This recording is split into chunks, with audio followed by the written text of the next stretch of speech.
Le texte dont nous discutons, il a le mérite d'exister face à l'urgence du dumping social qui menace évidemment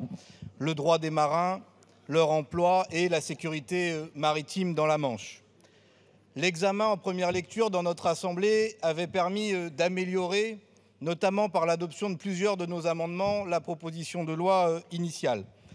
L'intégration du principe de la parité du temps de travail entre le temps passé à bord et le temps de repos à terre, l'application aux sociétés de manning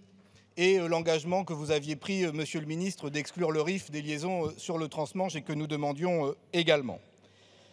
Le texte gardait des limites, notamment sur le fait qu'il ne fixe pas la durée de travail exacte qui est exigée.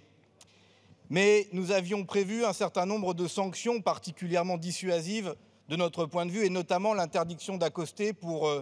les compagnies maritimes délinquantes à la 3e infraction. Cet amendement insoumis avait été adopté par l'Assemblée. Il a été supprimé par le Sénat dans une forme de laxisme des sénateurs les Républicains pour la délinquance patronale en matière de dumping social que nous avons du mal à comprendre. Et c'est la raison pour laquelle nous redéposons cet amendement, pour que nous soyons bien sûrs et que vous puissiez nous dire, Monsieur le Ministre, quels sont les contrôles que vous avez prévus, quelles sont les modalités d'action et de mise en œuvre de façon déterminée de cette proposition de loi que vous prévoyez,